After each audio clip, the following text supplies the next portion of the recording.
Hello दोस्तों, welcome back to our channel Education and Learning Point. दोस्तों, ये आज का हमारा मिसलेनियस का टेस्ट नंबर 1 है। आज से हम अपने मिसलेनियस की टेस्ट की सीरीज़ को रिलीज़ कर रहे हैं और मेरी कोशिश यही रहेगी कि कम से कम वक्त में ज़्यादा से ज़्यादा प्रश्नों की जानकारी आप लोगों तक, प्रश्नों के साथ साथ उनकी जानकारियाँ भी आप लोगों को दे सकूँ। चलिए शुरुआत करते हैं अपने पहले प्रश्न की। पहला प्रश्न है हमारा, भारतीय संविधान की कौन सी अनुसूची संघ और राज्यों के बीच विधायी विषयों के त्रिस्तरीय वितरण का प्रावधान करती है? ए तीसरी अनुसूची, बी 12वीं अनुसूची, सी 5वीं अनुसूची, डी 7वीं अनुसूची। जो हमारा इसका उत्तर है वो क्या होगा? डी 7वीं अनुसूची। अच्छा, 7वीं अनुसूची जो है इसके इसके अंतर्गत क्या है? 7वीं अनुसूची के अंतर्गत है केंद्र और राज्यों की जो शक्तियां हैं, केंद्र और राज्य की शक्तियों का विभाजन, ये बात करता है हमारा 7वीं अनुसूची। और जो हमारे इसमें संघ है, यानी कि संघ, राज्य और संवर्ती सूची, इनमें कितने कितने विषय हैं? संघ सूची जो हमारी है इसमें कितने, मूल रूप से जो विषय हैं संघ सूची में वो कितने हैं हमारे? 97। और जो फिलहाल विषय हैं वो है हमारे 98 विषय। ये तो बात हो गई हमारी राज्य संघ सूची की, सॉरी। और जो हमारी राज्य सूची है मूल रूप से, उसमें कितने विषय हैं? राज्य सूची में हमारे मूल रूप से विषय हैं 66, यानी कि 66। और जो फिलहाल में विषय हैं वो हमारे 59 विषय। और हमारी जो संवर्ती सूची है, संवर्ती सूची में हमारे 47 यानी कि 47 विषय हैं। और जो फिलहाल विषय हैं वो हमारे 52। ये तो बात हो गई हमारी संवर्ती सूची की। जो हमारा इसका उत्तर है वो है ऑप्शन डी, 7वीं अनुसूची। चलिए अगला प्रश्न है हमारा, प्रश्न संख्या 2। उत्तर प्रदेश बेसिक शिक्षा अधिनियम में अधिनियमित किया गया है ए 1986, बी 1950, सी 1962, डी 1972। जो हमारा इसका उत्तर होगा वो क्या होगा? ए 1986। चलिए अगला प्रश्न है हमारा, प्रश्न संख्या 3। भारत के संविधान का कौन सा अनुच्छेद व्यक्तिगत संपत्ति के लिए सुरक्षा प्रदान करता है? व्यक्तिगत संपत्ति के लिए कौन सा अनुच्छेद हमारा सुरक्षा प्रदान करता है? A article 19 clause 1 F, B article 109, C article 265, D article 300 A. तो जो हमारा इसका उत्तर होगा वो क्या होगा? Article 300 A. ये हमारा व्यक्तिगत संपत्ति के लिए सुरक्षा प्रदान करता है। चलिए अगला प्रश्न है हमारा, प्रश्न संख्या 4। प्रस्तावना के अनुसार भारतीय संविधान को अपना अधिकार निम्न में से किससे प्राप्त है? भारतीय संविधान को अपना अधिकार निम्न में से किससे प्राप्त है? ए भारत की जनता, बी भारतीय संसद, सी भारत का सर्वोच्च न्यायालय, डी इनमें से कोई नहीं। तो जो हमारा इसका उत्तर होगा वो क्या होगा? ए भारत की जनता। चलिए अगला प्रश्न है हमारा, प्रश्न संख्या 5। निम्नलिखित में से इन दो देशों ने भू-स्थानिक सहयोग के लिए बुनियादी विनिमय और सहयोग समझौते पर हस्ताक्षर किए हैं? A Bharat USA, B Bharat रूस, C Bharat UAE, D Bharat France. जो हमारा इसका उत्तर होगा वो क्या होगा? A Bharat USA. Option A हमारा सही है। चलिए प्रश्न संख्या हमारी 6 है। निम्न में से कौन सा मांसाहारी का उदाहरण है? निम्न में से कौन सा मांसाहारी का उदाहरण है? ए गैंडा, बी भालू जैसा जानवर कोआला, सी हिरन, डी शेर। जो हमारा इसका उत्तर होगा वो क्या होगा? ऑप्शन डी शेर। मांसाहारी का उदाहरण है हमारा शेर। अच्छा, इससे थोड़ा हटके जानकारी दे दूं, ये जो भालू जैसा जानवर है कोआला, ये कहाँ है, मतलब ये किस तरीके का जानवर है? ये है एक धानी प्राणी। धानी प्राणी यानी कि मार्सुपियल स्तनधारी है। ये स्तनधारी। और ये जो है ये कहाँ पर पाया जाता है? ये पाया जाता है हमारा तो जो पूर्वी दक्षिणी ऑस्ट्रेलिया है ना, पूर्वी दक्षिणी ऑस्ट्रेलिया के जो तटवर्ती क्षेत्र हैं, ऑस्ट्रेलिया के तटवर्ती क्षेत्र में पाया जाता है। और ये वृक्षों पर पाया जाता है, वृक्षों पर पाया जाता है। और ये शाकाहारी है, एक तरीके का शाकाहारी जानवर है, शाकाहारी स्तनधारी। इसको ये शाकाहारी स्तनधारी बोलेंगे, इसको स्तनधारी है ना। और इसको जो अभी ये 10 फरवरी इसको लुप्त प्राय प्रजाति में नामित किया गया है। कब? 10 फरवरी 2022 को। किसको? कोआला को। भालू जैसा दिखता है ये। इसको 10 फरवरी 2022 को लुप्त प्राय प्रजाति में नामित किया गया है, यानी शामिल किया गया है इसको। तो चलिए अगला प्रश्न ले लेते हैं हम। अगला प्रश्न है हमारा, प्रश्न संख्या 7। जल प्रदूषण की रोकथाम और नियंत्रण अधिनियम को इस वर्ष लागू किया गया था? ए 1994, बी 1985, सी 1974, डी 19 1984। तो जो हमारा इसका उत्तर होगा वो क्या होगा? ऑप्शन सी 1974 हमारा सही है। चलिए अगला प्रश्न है हमारा प्रश्न संख्या 8। राज्य के नीति निर्देशक सिद्धांतों की अवधारणा को किससे लिया गया था? राज्य के नीति निर्देशक सिद्धांतों की अवधारणा को किससे लिया गया था? ए आयरिश संविधान, बी अमेरिकी संविधान, सी जर्मन संविधान, डी जापानी संविधान। जो हमारा इसका उत्तर होगा वो क्या होगा? ए आयरिश संविधान। राज्य के नीति निर्देशक सिद्धांतों की अवधारणा को किस देश के संविधान से लिया गया है? आयरिश संविधान से। अच्छा, आयरिश संविधान से नीति निर्देशक सिद्धांत को तो लिया गया है, इसके साथ नीति निर्देशक सिद्धांत के अलावा और क्या है आयरिश संविधान में? नीति निर्देशक के अलावा और क्या है? वो हमारा राष्ट्रपति का निर्वाचन पद्धति, राष्ट्रपति के निर्वाचन पद्धति। और दूसरा क्या है हमारा? राज्यसभा के लिए सदस्यों का नामांकन, राज्यसभा के लिए सदस्यों का नामांकन। ये तो आ गया हमारा आयरिश संविधान से, है ना। और चलिए दूसरे की भी बात कर ही लेते हैं। ऑप्शन बी हमारा जो अमेरिकी संविधान है, यहाँ से क्या क्या लिया गया है? यहाँ से लिया गया हमारा मूल अधिकार, मूल अधिकार। दूसरा है हमारा न्यायपालिका की स्वतंत्रता, न्यायपालिका की स्वतंत्रता। और तीसरा है हमारा न्यायिक पुनरावलोकन का सिद्धांत, पुनरावलोकन का सिद्धांत ये। और चौथा जो हमारा है उपराष्ट्रपति का पद, उपराष्ट्रपति का पद उच्चतम न्यायालय और उच्च न्यायालय के न्यायाधीशों का पद से हटाया जाना, यानी कि सुप्रीम कोर्ट, हाई कोर्ट के जो जजेस हैं उनका उनके पद से हटाया जाना। ये और क्या लिया गया है? और राष्ट्रपति पर महाभियोग। इतना तो हमारा लिया गया अमेरिकी संविधान से। और जो हमारा जर्मन संविधान है, यहाँ से क्या लिया गया है? जर्मन संविधान से हमारा लिया गया है जर्मन संविधान से हमारा आपातकाल के समय मूल अधिकारों का स्थगन, आपातकाल के समय हमारे मूल अधिकारों का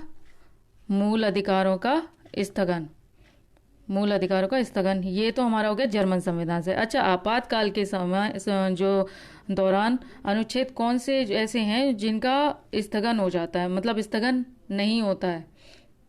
वो है हमारा आर्टिकल 20 और 21। ये आपातकाल की घोषणा के दौरान अनुच्छेद 20 और अनुच्छेद 21 का निलंबन या स्थगन नहीं होता है। और अनुच्छेद जो 20 है हमारा, ये क्या कहता है? अनुच्छेद 20 जो हमारा है वो कहता है अपराधों के लिए दोष सिद्ध के संबंध में संरक्षण, अपराधों के लिए दोष सिद्ध के संबंध में संरक्षण। ये तो हो गया हमारा अनुच्छेद 20। और जो हमारा अनुच्छेद 21 है, ये क्या कहता है हमारा? अनुच्छेद 21 हमारा कहता है प्राण और दैहिक स्वतंत्रता का संरक्षण, प्राण दैहिक स्वतंत्रता का संरक्षण। ये तो आ गया हमारा अनुच्छेद 21 के अंतर्गत। अच्छा, जो हमारे ऐसा कौन सा वो आर्टिकल है, अनुच्छेद है जो आपातकाल की घोषणा के दौरान निलंबित हो जाता है? वो है हमारा आर्टिकल 19। जैसे कि आपातकाल की उद्घोषणा हुई और उसमें आर्टिकल 19 के अंतर्गत जो भी मूल अधिकार हैं वो हमारे उनका निलंबन हो जाता है। और जो हमारा जैसे कि जब भी वित्तीय आपातकाल और राष्ट्रपति शासन जब भी लगता है, वित्तीय आपातकाल और जो राष्ट्रपति शासन जब भी लगता है तो उसके दौरान हमारे जो मूल अधिकार हैं वो निलंबित नहीं होते। आपातकाल और वित्तीय आपातकाल यानी आर्टिकल 360 ये तो आ गया हमारा वित्तीय आपातकाल। और हमारा जो आर्टिकल 356 यानी कि राष्ट्रपति शासन, ये आर्टिकल 356, इन दोनों के दौरान जब भी इनकी उद्घोषणा होती है तो इनके दौरान मूल अधिकारों का निलंबन नहीं होता है। चलिए अगला प्रश्न, इसमें हम बात कर रहे थे जापानी संविधान। जापानी संविधान जो है हमारा, इसमें इससे क्या लिया गया है? इससे लिया गया है विधि द्वारा स्थापित प्रक्रिया, यानी कि प्रोसीजर एस्टेब्लिश्ड बाय लॉ। ये तो हो गया हमारा जापानी संविधान। अच्छा, जो हमारा इसका उत्तर था वो क्या था? राज्य के नीति निर्देशक सिद्धांतों की अवधारणा को किससे लिया गया था? ऑप्शन ए आर्य संविधान। चलिए अगला प्रश्न है हमारा प्रश्न संख्या 9। राष्ट्रीय मानवाधिकार आयोग का अध्यक्ष होना चाहिए? ए भारत के सेवानिवृत्त मुख्य न्यायाधीश या सर्वोच्च न्यायालय के सेवानिवृत्त न्यायाधीश, बी उच्च न्यायालय के सेवानिवृत्त न्यायाधीश, सी वकील, डी न्यायालय के सेवानिवृत्त मुख्य न्यायाधीश। जो इसका उत्तर होगा वो क्या होगा? ए भारत के सेवानिवृत्त मुख्य न्यायाधीश या सर्वोच्च न्यायालय के सेवानिवृत्त न्यायाधीश, ऑप्शन ए। अगला प्रश्न है हमारा प्रश्न संख्या 10। पादप निकाय के किस भाग को पौधों का खाद्य कारखाना कहा जाता है? पौधों का खाद्य कारखाना कहा जाता है? ए फूल, बी पत्ता, सी तना, डी जड़। जो इसका उत्तर होगा वो क्या होगा? बी पत्ता। पौधों का खाद्य कारखाना पत्ता को कहा जाता है। चलिए अगला प्रश्न हमारा प्रश्न संख्या 11। मानव पित्ताशय में मौजूद पथरी मुख्य रूप से किसके पाचन को प्रभावित करती है? मानव पित्ताशय में मौजूद पथरी मुख्य रूप से किसके पाचन को प्रभावित करती है? ए वसा, बी प्रोटीन, सी कार्बोहाइड्रेट, डी न्यूक्लिक एसिड। जो इसका उत्तर होगा वो क्या होगा हमारा? ए वसा यानी फैट। चलिए अगला प्रश्न हमारा प्रश्न संख्या 12। महात्मा गांधी और मोहम्मद अली जिन्ना दोनों के गुरु थे? महात्मा गांधी और मोहम्मद अली जिन्ना दोनों के गुरु थे। ए गोपाल कृष्ण गोखले, बी रविंद्रनाथ टैगोर, सी लाला लाजपत राय, बी डी बाल गंगाधर तिलक। जो इसका उत्तर होगा वो क्या होगा हमारा? ए गोपाल कृष्ण गोखले। ऑप्शन ए हमारा सही है। चलिए अगला प्रश्न हमारा प्रश्न संख्या 13। भारत सरकार ने 1948 में ऑपरेशन पोलो कोड नाम को शामिल किया। ऑपरेशन पोलो कोड को शामिल किया, नाम को शामिल किया। ए हैदराबाद, बी ग्वालियर, सी मैसूर, डी बड़ौदा। जो इसका उत्तर होगा वो होगा हमारा ए हैदराबाद। अगला प्रश्न है प्रश्न संख्या 14। विश्व स्वास्थ्य संगठन में सार्वजनिक स्वास्थ्य प्रभाग के पहले मुख्य वैज्ञानिक का नाम है? ए डॉक्टर जूरसन्ना जवार, doctor Soumya Swaminathan, C doctor Michael Ryan, D doctor Harshvardhan. जो हमारा इसका उत्तर होगा वो क्या होगा? B doctor Soumya Swaminathan. अगला प्रश्न है हमारा प्रश्न संख्या 15। FIR आपके द्वार पहल किसके द्वारा शुरू की गई थी? FIR आपके द्वार पहल किसके द्वारा शुरू की गई? ए मध्य प्रदेश, बी उत्तर प्रदेश, सी बिहार, डी दिल्ली। जो इसका उत्तर होगा वो क्या होगा हमारा? ए मध्य प्रदेश। चलिए अगला प्रश्न है प्रश्न संख्या 16। स्वच्छ सर्वेक्षण 2021 में निम्नलिखित में से किस शहर को सबसे स्वच्छ शहर घोषित किया गया था? ए सूरत, बी पुणे, सी भोपाल, डी इंदौर। जो इसका सही उत्तर होगा वो क्या होगा हमारा? डी इंदौर। चलिए अगला प्रश्न है हमारा प्रश्न संख्या 17। अकबर के शासनकाल के दौरान निम्नलिखित में से इस एक पुस्तक का अनुवाद रज्मनामा के रूप में किया गया था? अकबर के शासनकाल के दौरान रज्मनामा के रूप में इस एक पुस्तक का अनुवाद किया गया था। ए रामायण, बी बाबरनामा, सी महाभारत, डी अकबरनामा। इसका जो उत्तर होगा वो होगा हमारा सी महाभारत। चलिए अगला प्रश्न है प्रश्न संख्या हमारा 18। रेरा शब्द का पूर्ण रूप है? रेरा शब्द का पूर्ण रूप है A real estate authority, B real estate redevelopment authority, C real estate review authority, D real estate regulatory authority. जो इसका उत्तर होगा वो हमारा क्या होगा?